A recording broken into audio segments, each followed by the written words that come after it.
The Washington Huskies are an astonishingly low 130th out of 134 college football bowl subdivision teams in returning production.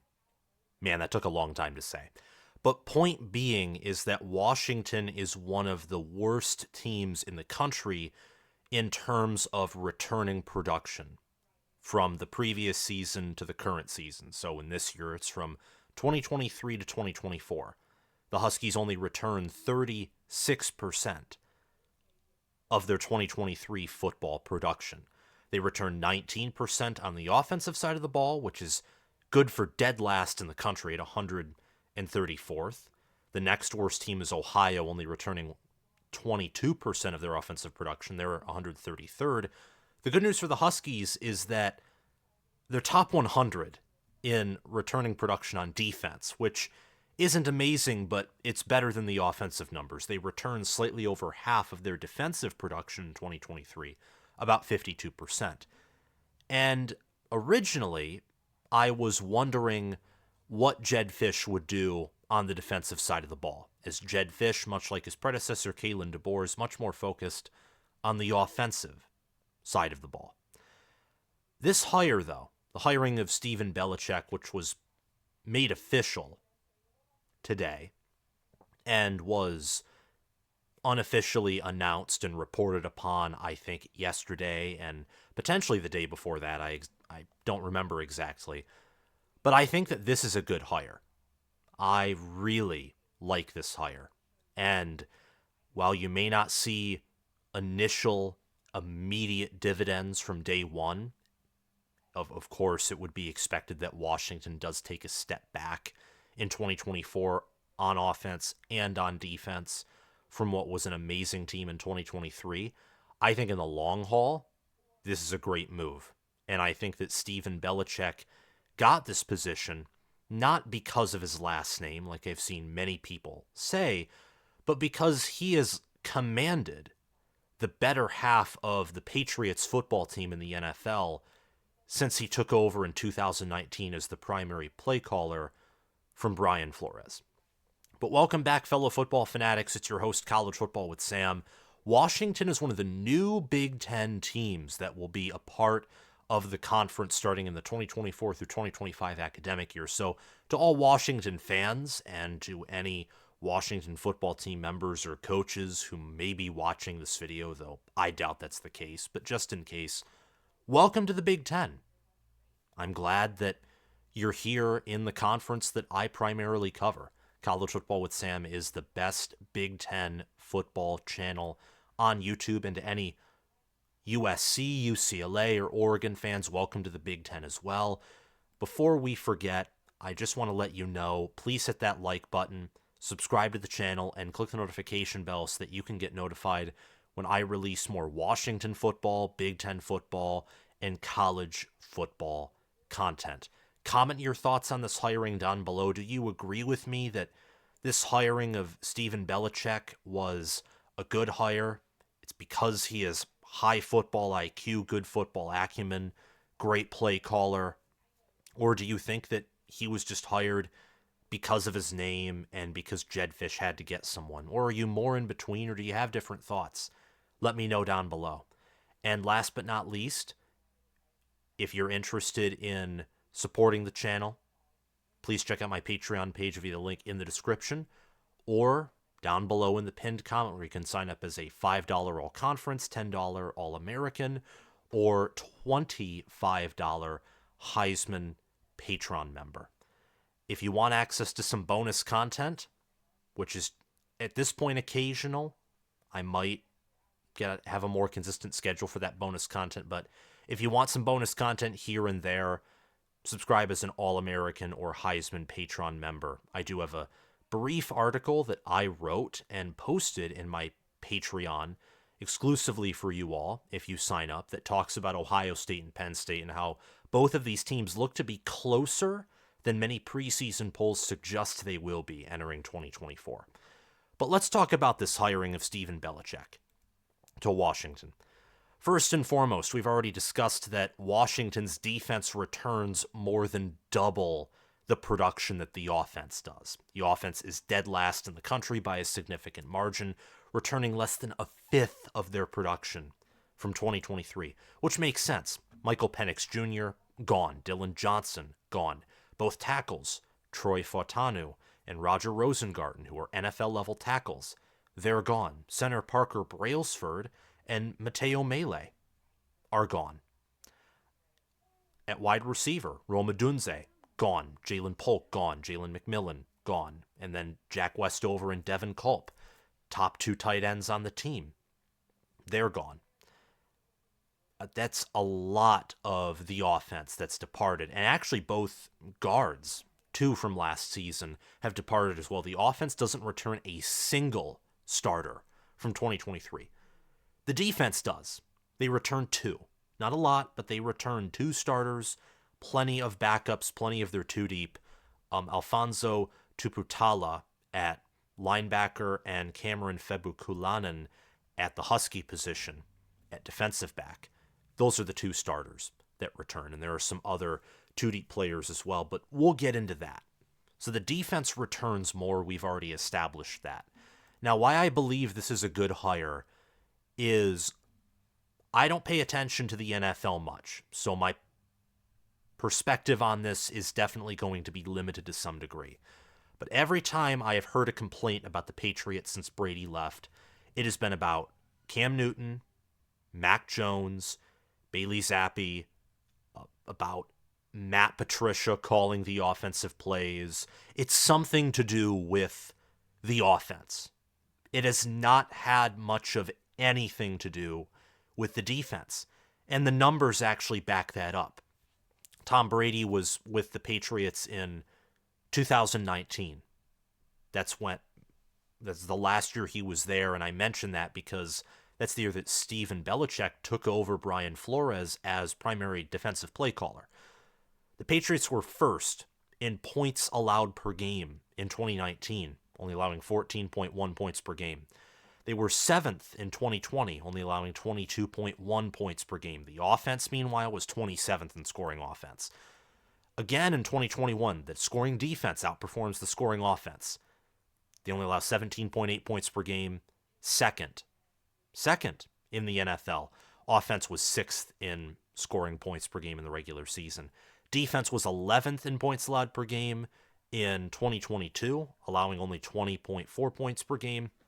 The offense was 17th in scoring, and the 2023 New England Patriots had their worst defensive performance under Steven Belichick. They allowed 21.5 points per game, which not good, but they were second to last out of all 32 NFL teams in scoring offense. They only scored 13.9 points per game. Under offensive coordinator Bill O'Brien, mind you, and Steven Belichick being the primary play caller on defense. Whether it is Bill O'Brien, whether it is Matt Patricia, whether it is Josh McDaniels, regardless of who it is, Steven Belichick has been the better play caller compared to all of those offensive play callers in his time at New England when he was the defensive play caller and then safety and secondaries coach as well. Now, his only experience is at the professional level, but I don't imagine Washington is bringing him in to be a recruiter, though I think that his last name and his reputation in the NFL would help him be able to recruit. But I think they're bringing him in mainly to organize the defense, to set it up in a good way, to build a good structure and foundation, and to call the defense. They're bringing him in for a reason that Big Ten team Michigan brought in Jesse Minter or Mike Macdonald. Mike Macdonald they brought in from the Ravens. Jesse Minter the Wolverines brought in when only 2 years ago he was on the Ravens staff, and he was on the Ravens staff for many years before that as a defensive assistant. So they're bringing him in to call plays, organize the defense, and to quickly build a strong scheme, a strong defense, and in the long run, maybe Washington is better off with Stephen Belichick as their defensive coordinator than they were under Kalen DeBoer in his regime in Washington. That's not saying that Kalen DeBoer isn't a good coach. In fact, I think right now he is the second best head coach, only behind Kirby Smart in all of college football. But Kalen DeBoer, much like Jedd Fisch, was focused on offense. And Jedd Fisch bringing in many of his assistants from Arizona to Washington, and then appointing Stephen Belichick, who's been pretty independent at New England, running his defense for closer to half a decade than not. I think Fisch is bringing him in to be a head coach of defense in a certain sense, for him to totally command the defense, and then Jedd Fisch to oversee the offense and overall be the CEO of a team that is going to be in a rebuilding year in 2024. Now, how severe of a rebuilding year will it be? I don't exactly know, because you bring in Will Rogers on offense in the transfer portal, where Washington is a top 20 transfer portal class. Jeremiah Hunter transfers in from Cal at wide receiver. Jonah Coleman, great running back for Arizona, transfers in. Washington has seen some players withdraw their name from the transfer portal. Demarcus Davis, 4-star in the portal, withdrew his name. Tybo Rogers withdrew his name in the portal. Will Rogers withdrew his name in the portal. And an offensive lineman whose name I forget, he withdrew his name in the portal, I think today or yesterday. So with using the transfer portal and with Jedd Fisch's staff and with whatever pieces remain on offense, he has things to work with on that side of the football. Not the same players that Washington had last season, but players nonetheless. Defensively, Stephen Belichick has some remnants to work with from a defense last year that was not perfect by any stretch of the imagination, but a defense that was 56th in points allowed per game. They allowed 24.8 points per game.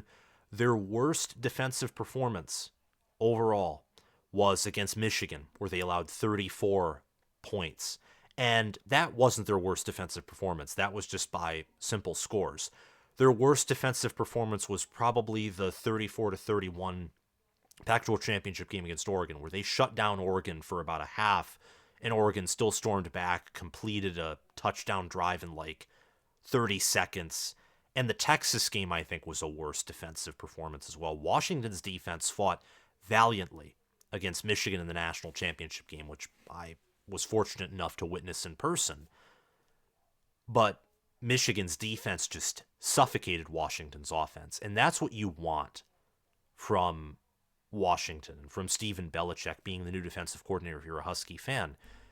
You want to have a defense, whether it's like Jim Knowles at Ohio State, or Manny Diaz's and now Tom Allen's at Penn State, or Jesse Minter's and now to be determined at Michigan, or Phil Parker's is the best example at Iowa, or Joe Rossi, who was at Minnesota last year, now is going to be at Michigan State.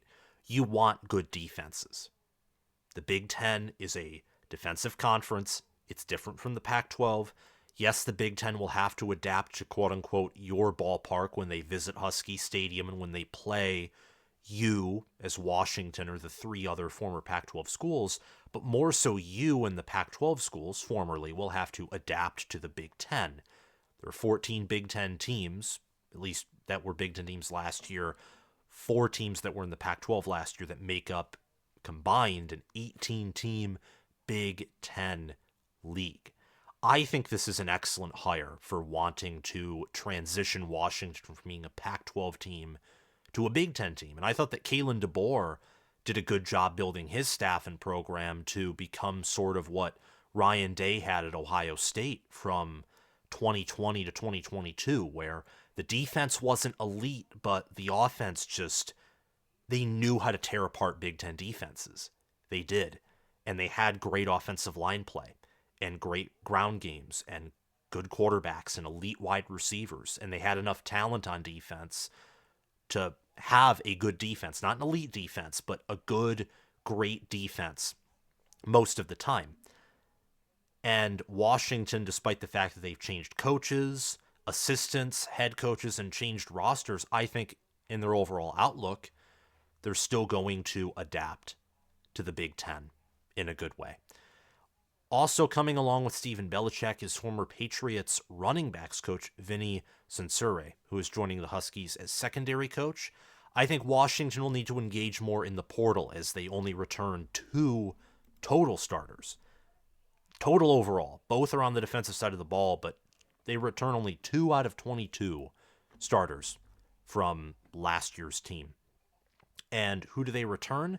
They return Alphonzo Tuputala, who had 69 total tackles, 1.5 sacks, a pass defended, and an interception. And they return Kamren Fabiculanan, who had 26 total tackles, 2 passes defended, and 2 interceptions. Those are the only 2 total starters that they return.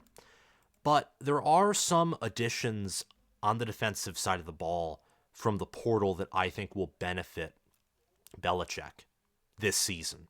They will be immediate benefits. Players that he can build his defense around, players that are experienced in the game, that have been starters, along with the 2 that Washington are retaining, and that will be of great help.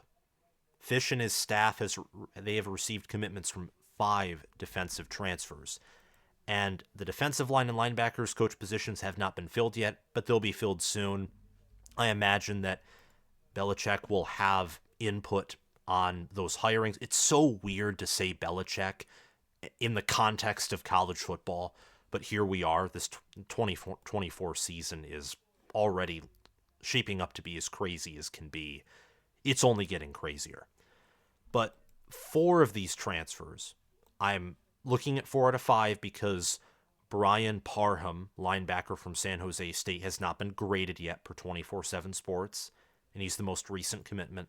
But Ephesians Prysock, corner, Jordan Shaw, another defensive back, Sebastian Valadez, defensive tackle, and Ethan Barr, linebacker.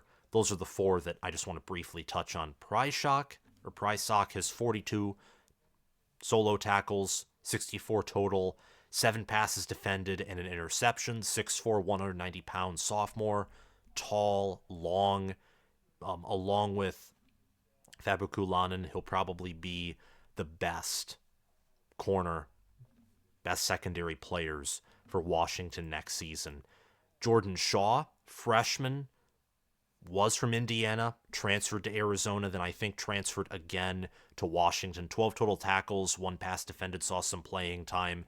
He'll be a nice depth piece, and depending on how thin the secondary is, he might have a great opportunity to become a starter at Washington in 2024.